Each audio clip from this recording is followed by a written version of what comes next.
Hi and welcome to the video. I'm Dame and this is Dame Over, and we've recently got the second big January patch for Battlefield 5 on the 29th of January, in case you didn't know, and with it we were told about a new tank, improvements to the practice range, and a whole load of other improvements, including the way bipods work and better mantling mechanics.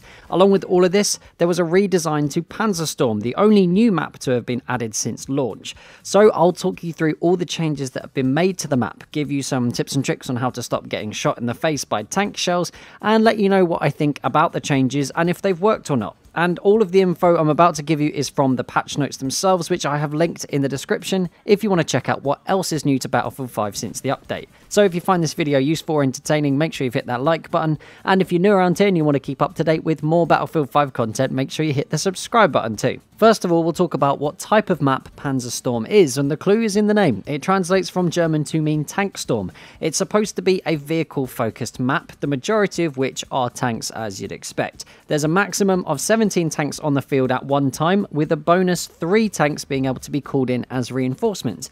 There are also a whole bunch of other transport trucks, cars and bikes to use on each objective, and there are planes available to use too, so essentially it's super busy balls as far as vehicles go.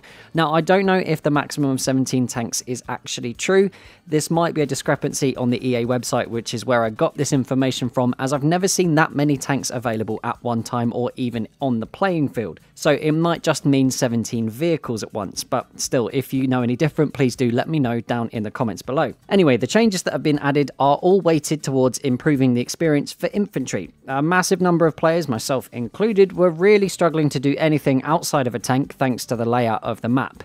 It had lots of open spaces and minimal cover, making you easy pickings for those using vehicles, and this led to tankers getting huge kill streaks without being able to be challenged very well, and made playing the objective next to impossible on foot, something which was not intended by DICE originally. So what are the changes that have been added? Well, the biggest part of the improvements to Panzerstorm is the huge extension to the F capture point, the swine farm.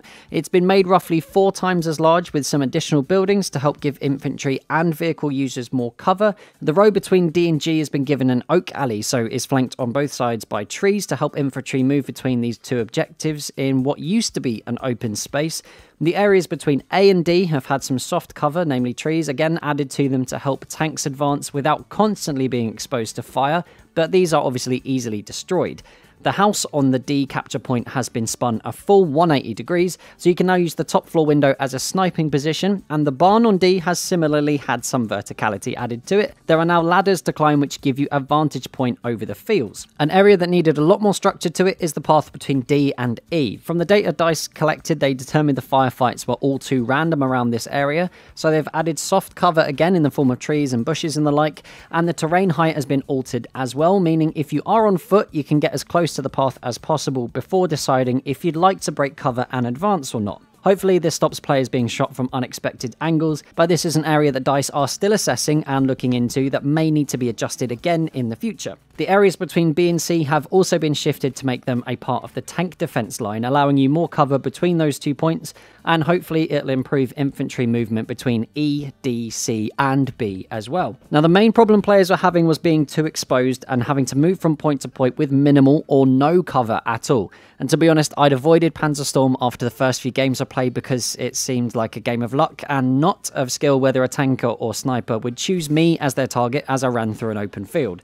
So, to combat that, a bunch of mounds and ditches have been added to help you get closer when you're attacking tanks, and there's now a load more height differences in terrain along the roads, the ditches next to them, along stone walls and on ridges. Now, this is aimed at giving you points to retreat to and ambush from, rather than being out on a limb the whole time without anywhere safe to fall back to. With defense against tanks in mind, more fortifications have been added in various places across the map, so make sure you're getting your toolkit out and building them up where possible. They are incredibly useful. And lastly, the flight ceiling was raised as players found it too low. So the question you're all probably asking now is, have these changes made it better? Well, in my experience, I'd have to say yes. It's way easier to get around the map on foot. The extra cover is a really big help in staying hidden from tanks or other squads advancing. The extra fortifications really do make a difference, like I said. They funnel other infantry or tanks onto certain paths, and basically it's become easier to predict where the enemy fire is going to be coming from. DICE have still maintained a big focus on using vehicles on this map. It is very, very large after all, so I'd advise jumping in a vehicle vehicle at a spawn point if you want to get anywhere fast. Otherwise, you might find yourself running through one of those open fields for 2 minutes or so before you can get to the action. Attacking objectives, in my opinion, has become far more viable. Now, I don't mean it's easier,